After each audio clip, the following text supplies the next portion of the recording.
Hi, welcome. If I asked you what you thought about big tech, my assumption is that you will say you don't like it. It's too big, it's taken over our lives, and it needs to be brought down a notch. That is the question I want to talk about today because that is very much on the table right now. Because a few weeks ago, if you've read the news story, the Justice Department in the US said that they were considering a breakup of Alphabet with the addendum that they'd make the company share its data with its competitors. Now, this might all be negotiating, that these are just threats to get the company to make concessions. But that breakup threat's been on the table now for a while. And it's not just Alphabet that's been the targeted. It's been Microsoft and Amazon and Apple and Meta. And what they share in common is they've been incredibly successful. Fairly or unfairly. The answers that people have range the spectrum: politicians, economists, lawyers. And I want to, in this session, look at big tech through the perspective of antitrust. Is it something we should be targeting with antitrust law? And what are the remedies if we believe that these companies have violated that law? Now, before I get started, I have to make a couple of admissions. One is I am not a lawyer. I don't want to be a lawyer. And the second is I'm not a traditional economist, so I don't do the big, on the one hand, on the other hand. What I hope to bring to this process is an understanding of business and hopefully how I think this will play out in finance and business. Now, to understand antitrust law, we have to go back to the beginning. And that goes back to the late 1800s. The US was making this transition from being an emerging market to one of the large global economies. And it was doing it with three industries leading the way: steel, oil, and railroads. And in each of these industries, there was a person at the top, a robber baron, and they earned that title, who was trying to essentially take over the business. In oil, it was John D. Rockefeller with Standard Oil. Now, in steel, it was Andrew Carnegie with Carnegie Steel that he built up and eventually sold to J.P. Morgan, who took it public as U.S. Steel. In the railroads, it was different tycoons in different parts of the country: Cornelius Vanderbilt, Jay Gould, Leland Stanford, all playing starring roles, usually as villains. Now, these were not nice men, so let me be very clear. They effectively wanted to control their businesses, and they used the structure of trusts to do it. A trust was just a collection of companies in the same business, but the companies got together and set production and prices to monopolize the business. Now, if you build a monopoly behaves like a monopoly, and these monopolies did. They crushed their competition, they abused labor, they exploited labor, and they took advantage of consumers. And eventually the backlash built up. And in the US, the backlash showed up in two forms. One was an act, the Sherman Act, that was passed in 1890, precisely to stop trusts, to stop them from monopolizing. It was actually a very firmly worded act which said that any contract combination of conspiracy and restraint of trade or monopolization should be illegal. But then it also added the qualifier, the Supreme Court did, that constraint that is put in should be unreasonable. The law was short, it was vague, and initially the vagueness worked against the government. In 1896, when the government tried to break down the sugar business, which had been monopolized, the Supreme Court stopped it. But eventually the kinks got ironed out. And the following decade, with Teddy Roosevelt as president, he became president on the promise of busting the trusts. He saw this act used to challenge companies. In 1911, President Taft actually used the act to break up Standard Oil. And we'll talk more about that breakup into multiple companies. But the Sherman Act effectively was the first shot in the antitrust battle. Now, as I said, the act was vague, and eventually Congress came back to it and added some provisions in the Clayton Act, which kind of filled out the antitrust toolkit for the government.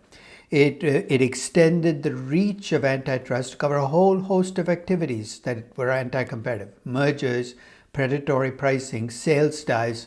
It also barred individuals from sitting on each other's boards if they were competitors. It also created the Federal Trade Commission to enforce the act. More on that later. And in the decades since, Congress has returned and added provisions. The Robinson-Patman Act, created price discrimination provisions. The Selleck-Kefauver Act, filled in the merger provisions. And the Hart-Scott-Rodino Act of 1976 introduced a requirement that if you are going to do a merger that exceeded a threshold, the threshold changes from year to year. This year it's 111.3 million. You'd have to file a pre-merger notification with the Justice Department, wait 30 days, and the Justice Department could challenge you if they felt that this merger was anti-competitive. That's the background on antitrust law. Now, of course, laws are only as good as the enforcers. And over time, the US government has developed an enforcement mechanism for antitrust built around the Federal Trade Commission. The Federal Trade Commission actually states its mission as protecting the public from deceptive or unfair business practices and from unfair methods of competition through law enforcement, advocacy, research, and education. Notice the focus on the word unfair. We're going to come back to it because that is going to be the fulcrum around which we look at big tech and whether we should be challenged with antitrust laws. In carrying out the mission, the Federal Trade Commission often relies on the Department of Justice, which has had an antitrust division created specifically for this reason in 1919. Now, both of these try to enforce the laws, but the US, you end up in court, and it's the courts that finally decide whether the Federal Trade Commission or the Department of Justice's case has merit. Now, over the decades since these laws were put in place, the enforcement of the laws have ebbed and flowed for lots of different reasons. One is administrations change, and different administrations bring in different ideological perspectives on the need for antitrust law. It has also changed based on what the courts have decided. So, sometimes courts have been more in favor of the enforcement, other times they've been more of an impediment. But the biggest reason for the shifts across time, the ebbs and flows, is a fundamental question about what these antitrust laws are designed to do. In fact, there are two schools of thought that have evolved. One is the school starting in the University of Chicago with Robert Bork, who argued that the original intent of the law was to protect consumers, that competition for the sake of competition really made no sense. Conversely, there was a different school of thought that argued that the end game of the law is in fact to enhance competition, and while consumers mattered, they were not front and center. That tension has played out over the last few decades, and we're going to come back to it because it is going to be revisited now with the big tech question. In 2020, when Joe Biden became president, he appointed Lina Khan, and of course she had to be approved by Congress, as chair of the Federal Trade Commission. She's the youngest, I think the youngest head. But it's a background that made her interesting and perhaps led people to believe that this was going to be a sea change in how antitrust laws were enforced. She made her reputation on a paper she wrote while she was still a student at Yale called Amazon's Antitrust Paradox. And in that paper, she argued that platform-based companies, and Amazon, Apple, Facebook, Google all fit into that category, put growth ahead of profits, and then once they built the platform, they used the platform size to decimate competition. She admitted that at least in the near term, consumers were not hurt. They were actually benefiting from freebies from these companies, but she argued that in the long term, once these companies, these platform companies, had complete domination, they would lose the need to innovate and prices would go up. So that paper essentially laid the foundations for bringing antitrust law to bear on big tech. So when she became chair of the FTC, people assumed that tech companies would be targeted more. Now, if you look at the actual numbers, they don't show that change in emphasis. This is actually on one dimension of what the FTC does. It challenges mergers. You look at the number of merger challenges, there hasn't been a big jump. In fact, there's been a drop-off since 2021, both in numbers and as a percentage of the total mergers happening out there.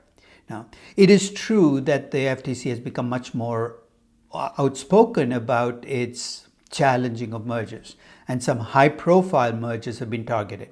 You might have read about the Microsoft antitrust, the Microsoft Activision merger challenged by the FTC because the FTC felt that it was, violation of antitrust law. Eventually, Microsoft won that case. But, it's when the FTC now challenges mergers, it's much more, you can see that it's much more public. Now, whether that is really to cover the lack of real change underneath, I don't know. But whatever it is, it's clear that while Ms. Khan's original argument about the use of antitrust to restrain big tech companies might have got a receptive audience among academics and legal thinkers and politicians, it's not quite won over the courts. Now let's look at, now that we've looked at the law and the enforcers, let's look at the remedies that the enforcers have in their hands as potential challenges to companies. The first set of remedies are restraints and changes that the FTC can force a company to make because they feel the company is doing things that are anti-competitive.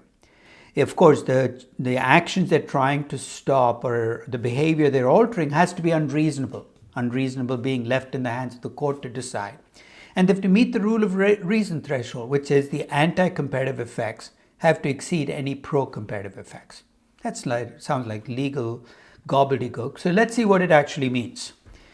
Within that that grouping of operating changes, the first, of course, is merger challenges. I talked about the Hart-Rodino Act pushing for mergers that happen above 111.3 million, the transaction value that the acquiring company would have to file a pre-merger notification with the Justice Department. Now, the Justice Department, in turn, every year has to report how many mergers are challenged and whether it succeeded or not. So let me give you the numbers, at least for the 2023 fiscal year, the most recent year. The Department of Justice challenged 16 mergers. That's it, 16 mergers. It had 1 win. It had 4 consent agreements. Think of those as partial wins. 1 ongoing litigation, where you don't know who the winner is going to be. And 10 abandonments or restructured complaints. Not a great winning record so far, right? Now, if you look at the businesses that were most challenged, at least the mergers were most challenged, these businesses, and you look at the breakdown, only about 7% of the mergers were challenged. Just 1 out of the 16, I guess, was a tech company. Every other company was a more traditional status quo company. So notwithstanding Amazon's antitrust paradox, the original Lina Khan treatise, the focus doesn't seem to have shifted much in the Department of Justice as what kinds of companies to challenge. We'll come back to this later, but that's the first. The second is the FTC can push for operating changes.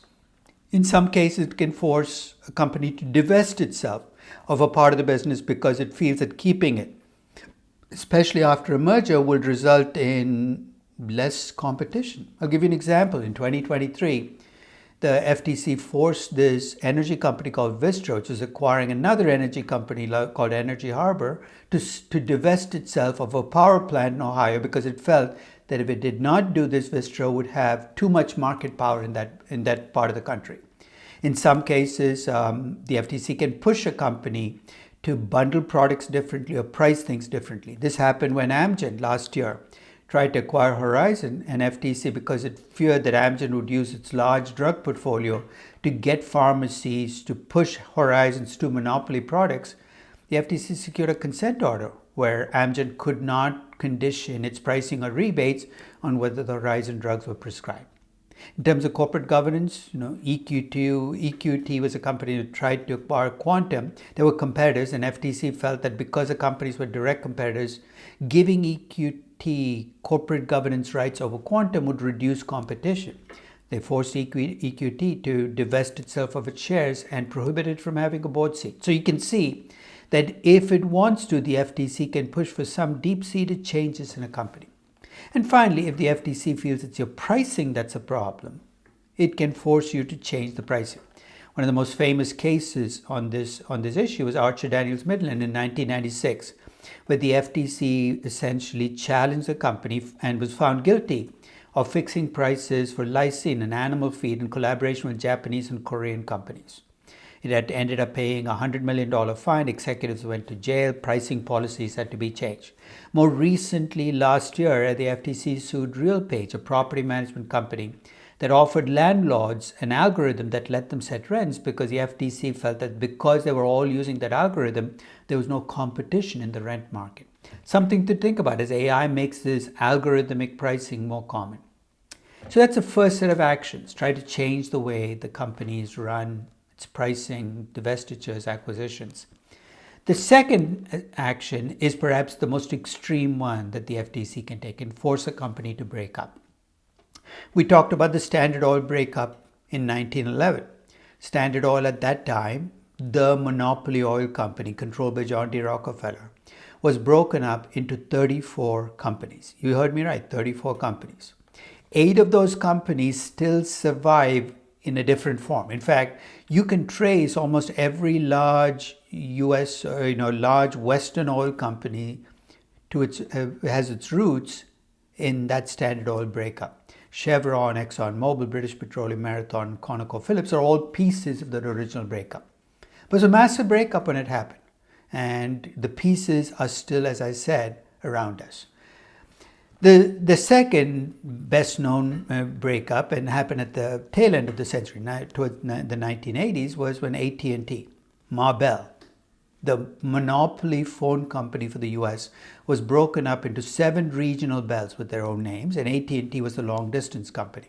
Again, broken up into 8 companies. But here's an interesting feature. In the decades since, and people at that time debated whether this breakup was going to make innovation greater, whether these companies would compete. None of that really happened. But if you look at these companies 40 years later, guess what's happened? They've reconsolidated. Saying why that happened? I think it reflects the fact that telecommunications as a business is more efficiently run, consolidated than with lots of competitors. Something we'll come back and talk about in the context of what is the right thing to do if you're the antitrust authority challenging a company. And finally, at the end of the last century, towards the start of this one, Microsoft was targeted. And the Justice Department initially won a court case effectively requiring that Microsoft be broken up into an operating system company and an application software and browsing company.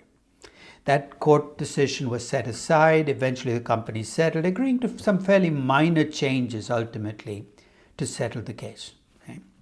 Breakups don't happen that frequently, but when they do, they're big news.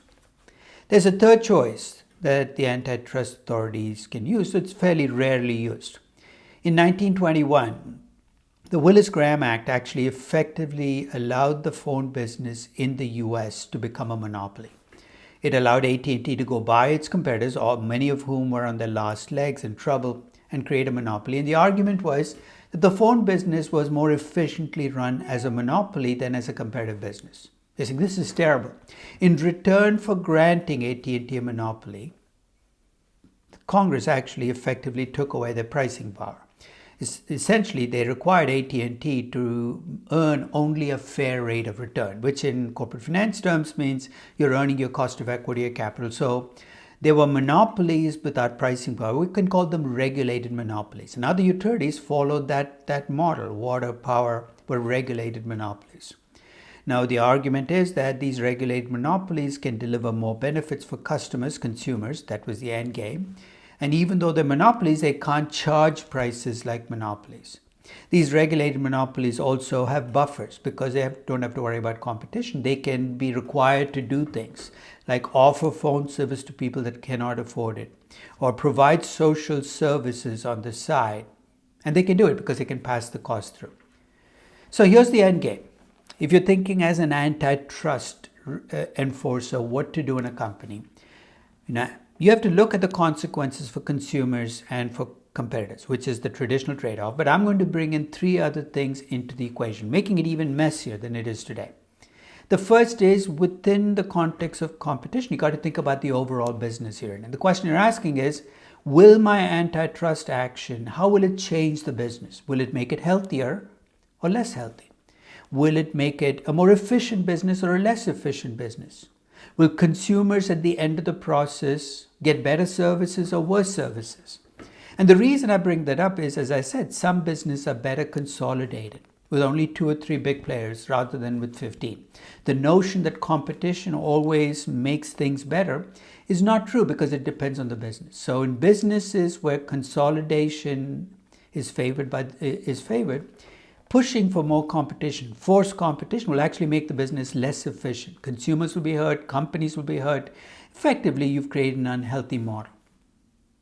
In businesses where competition is in fact going to increase efficiency, clearly Pushing for antitrust rules to have more competition will create more efficiencies, helping consumers and the companies. The second thing I want to think about is how will this action affect the company itself, the targeted company? You think that's obvious. They're going to be hurt. The investors are going to be hurt. Is that true though?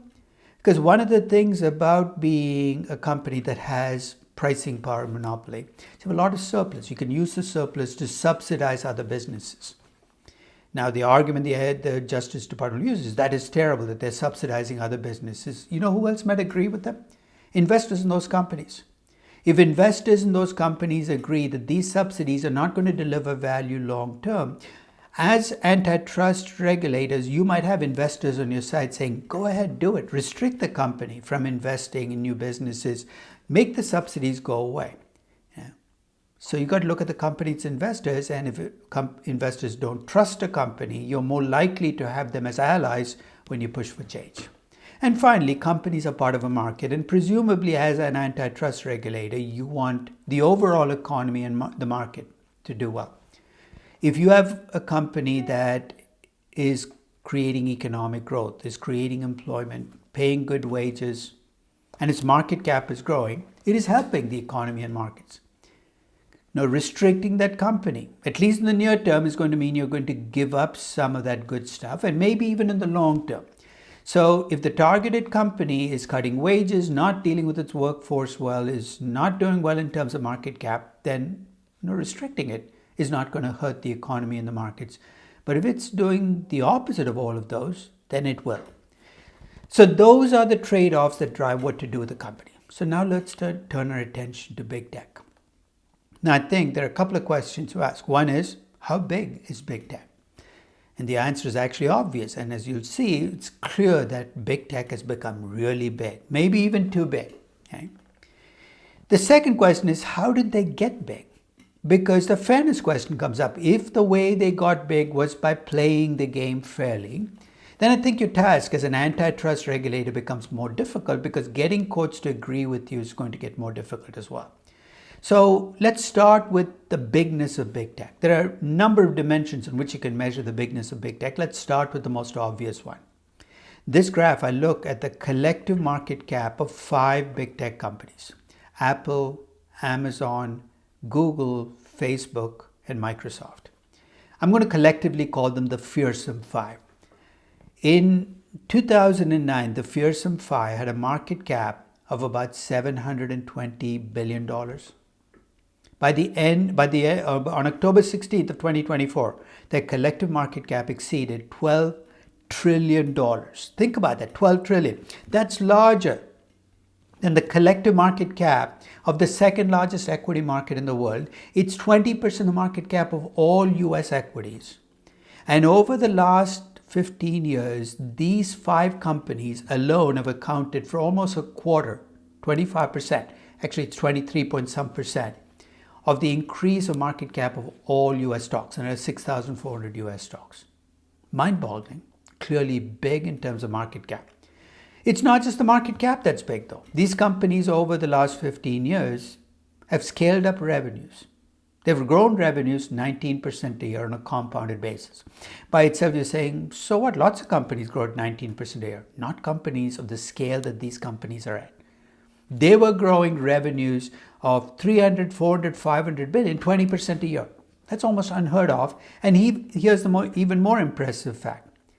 While they were growing revenues, they were able to maintain these enviable profit margins, gross margins, operating margins, net margins. If there's a magic potion that allows large companies to grow quickly and be incredibly profitable, these companies have that magic potion. And finally, there's a third dimension in which you can measure how big they've become. If you look at your daily life, and during COVID, I actually did this as an experiment. Through the course of a day, I chronicled how much of my time I spent on the platform of one or more of these 5 companies. At the end of the day, I discovered that I was in the grip of one or more of these companies for all but 15 minutes of the day. That's because I don't take my phone into the toilet with me. The rest of the day, I was on one and often more than one platform. New York Times article in 2020, a writer actually tried to live without big tech for 6 weeks and talked about how difficult it made her life. Clearly, big tech is a big part of our lives. And as an experiment, think about what would happen if you had to spend a day without access to any of the big tech companies. So, are big tech companies big? Absolutely. But how do they get there? Well, let's look at that. Let's look at the answer to the question. First, each of these businesses has a core business that they dominate. For 3 of these companies, that core business is a significant part of the revenue pie.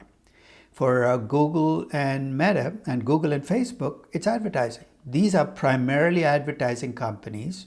We'll talk about the cloud business. They're primarily advertising companies. With Amazon, it's retail. There's an advertising slice and a cloud slice, but it's retail. We'll come back to the cloud slice as I said earlier. Apple and Microsoft are a little more balanced, but Apple is increasingly becoming an iPhone company.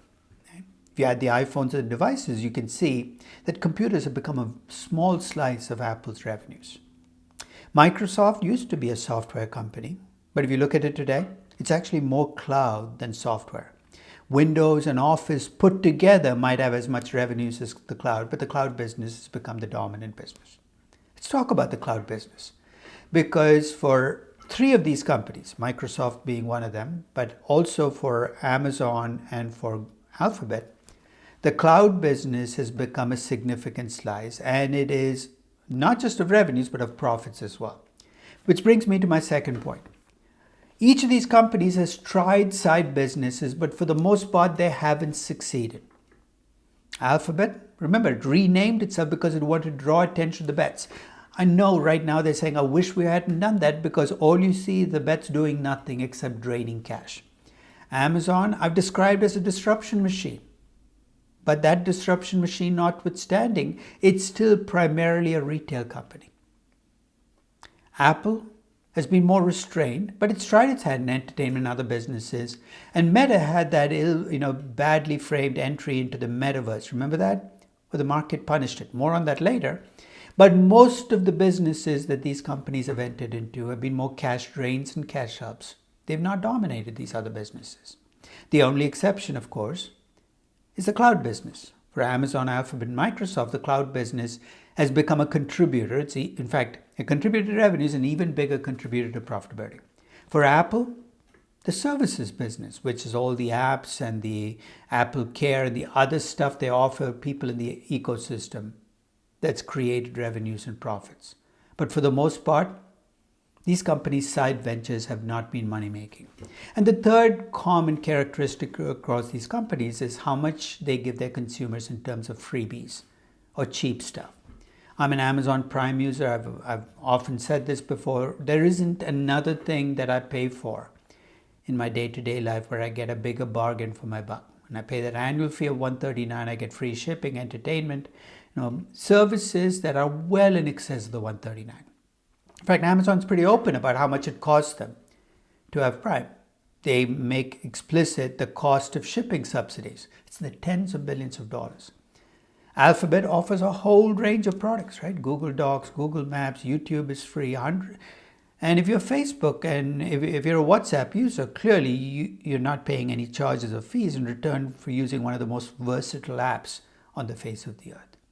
I know there's nothing free from Silicon Valley, that they're collecting data in return, but you don't pay an explicit price. Apple and Microsoft have been a little more stingy about the free stuff, but even they offer some free stuff. So if you look at the 3 characteristics, a core business which they dominate, side businesses where for the most part, other than cloud and services for Apple, they haven't made money on, and consumer subsidies, you have a description essentially of what makes for a big tech company. Now let's talk about, did they get there unfairly? They're big. You see what these companies are constructed, but how did they get their dominance? So if you look at the arguments I've heard against big tech companies, here are the 5 that I've heard over and over. First is that they subsidize their product offerings. Do they? I'm sure they do. Is that bad for competitors? Probably. Is it great for consumers? Yes. So think about that trade-off. They subsidize their product offerings. As far as I know, lots of companies do offer subsidies on products, and for the most part, it's part and parcel of running a business. The second is networking benefits. These platforms, when they get big enough, become so big that everybody wants to be on them. Let's take online advertising. Google and Facebook have an incredible advantage in online advertising because that's where everybody is. If everybody's there, advertisers want to be there. They have networking benefits, which then gives them this almost insurmountable advantage over the competition. And the third is, as I said, in return for letting us use their stuff, we give them data, and that private data can be used to target their ads and make more money on their core businesses. Now, I'll tell you, those first 3 points, I accept, are tough for competitors, but they're the nature of the business.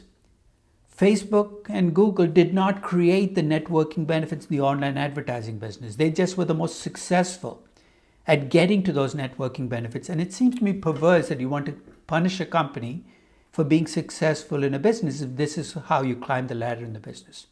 The private data, I know we have mixed feelings about, but it's voluntary. Nobody forces you to give away your location data, but you want to use Google Maps, so you give it away.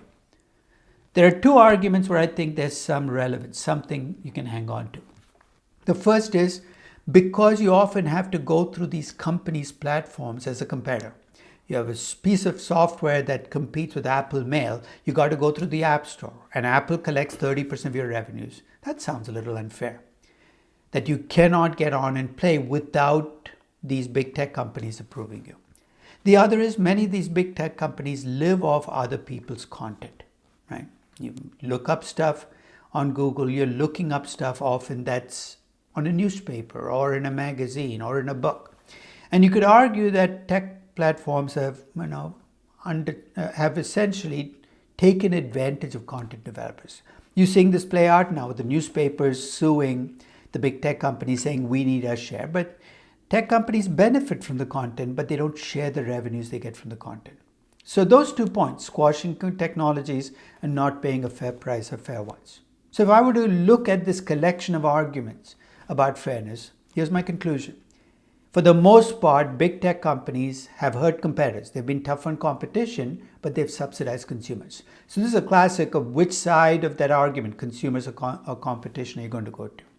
The second is most of the sins that you see at these companies are prospective sins. Things that people argue they will do in the future. If you read Lena Khan's criticism of Amazon, she admits that customers right now benefit from Amazon Prime and other freebies, but her argument is one day they will not. That one day Amazon will get dominant enough that they will cut back on innovation and charge you a higher price. We have a word on that, but really there's no evidence so far. We'll talk about why this might not be happening, that big tech companies exploit their strength even after they've become pretty sure about that strength. So with that lead in, let's talk about the choices that the Department of Justice has with these big tech companies. The first, of course, is it can go back to the Standard Oil and AT&T rulebook and maybe the Microsoft rulebook and try to break up these companies. I'll explain why I think that's not going to work, or if it does work, it's going to create costs vastly greater than the benefits. The first is the platforms that, when you think of Alphabet as a collection of platforms, you might say, why can't we separate YouTube from Google search box, from Google Docs, or whatever the other platforms are?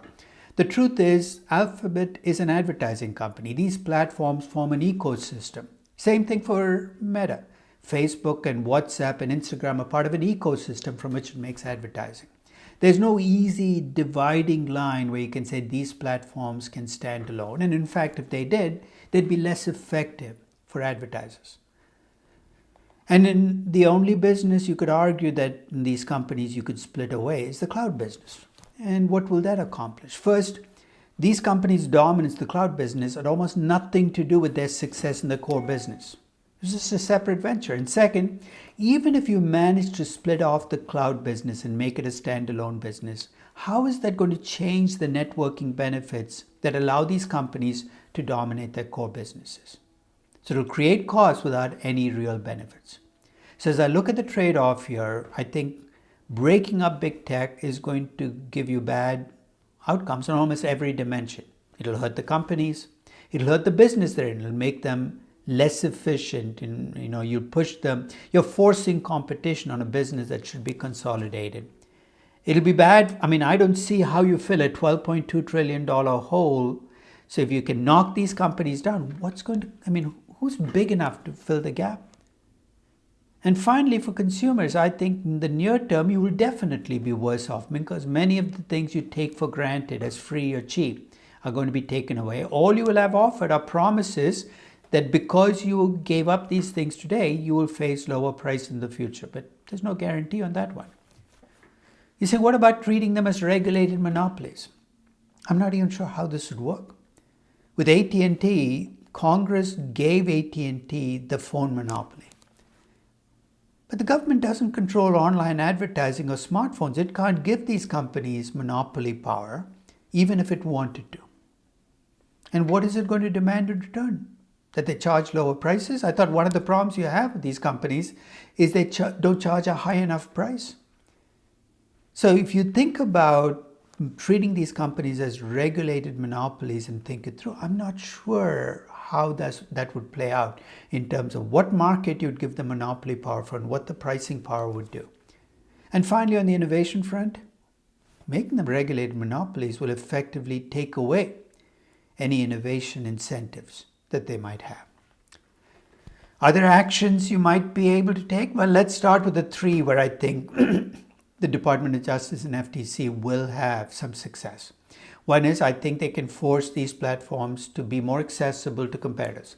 I think they can start with the App Store and Google Play and allow them to let competitors list and not take 30% of their revenues. And I think that's going to happen with or without the DOJ. Already court cases are playing their way through that might force that to happen.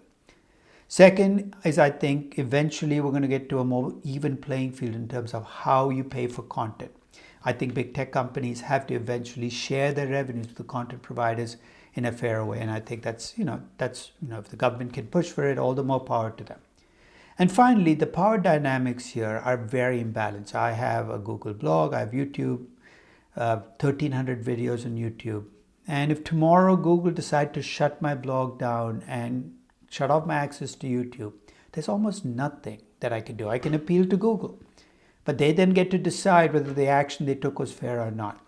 I do think we need better recourse as customers and users of the things we have on the platforms because they don't belong to the company, they belong. So it's an extension of the paying for content. As for the actions where I don't think it makes sense, asking these companies to share data with competitors strikes me as perverse because this is a big competitive advantage.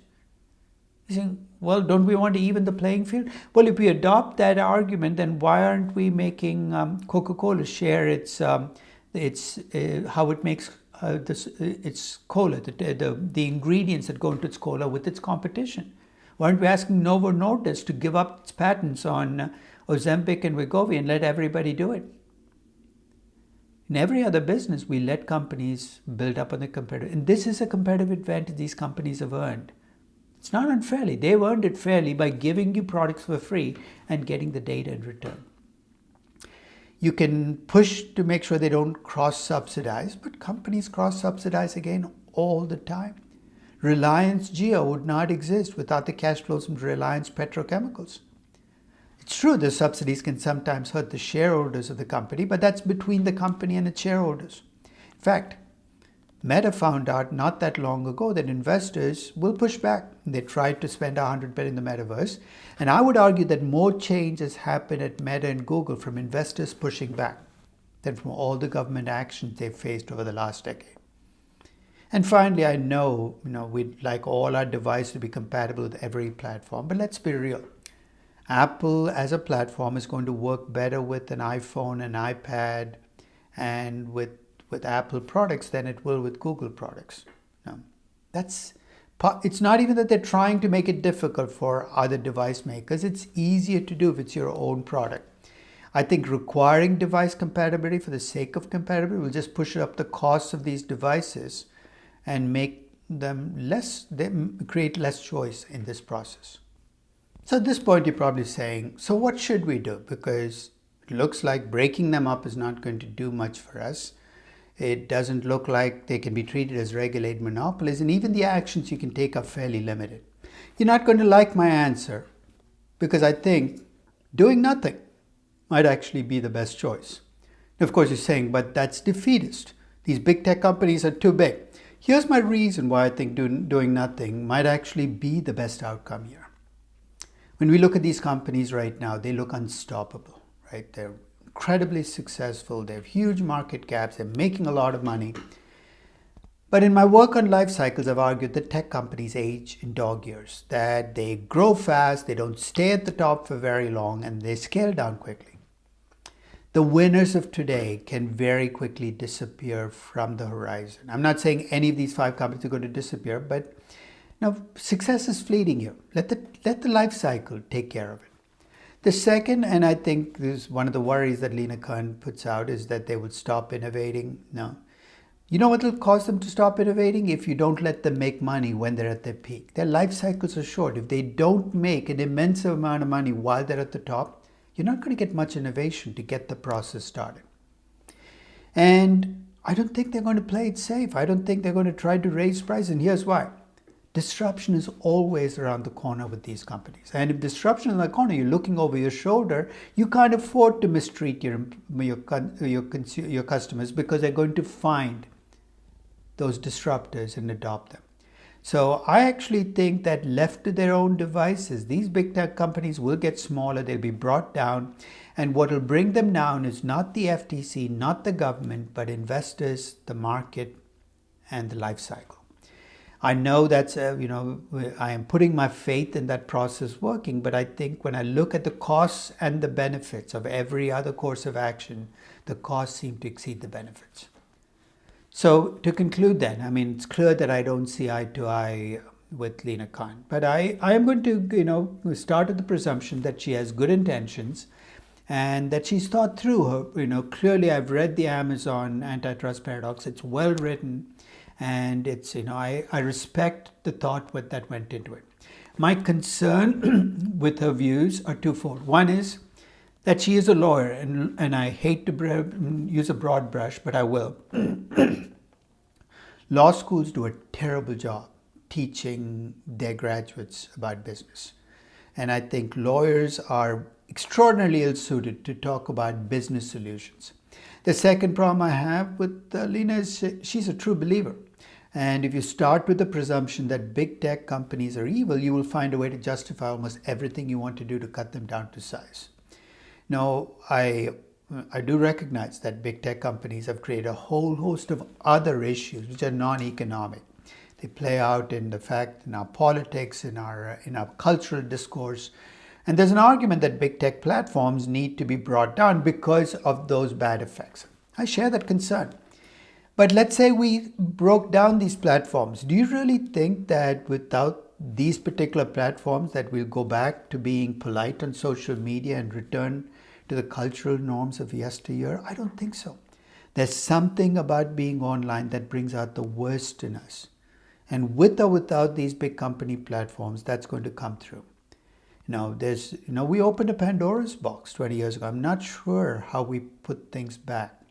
But I think taking our frustrations about what's happened on these big tech companies will be like stabbing ourselves in the eye, because I don't see anybody else who's going to be hurt as much as we are by going down this path. I hope you found the session useful, and I thank you very much for listening.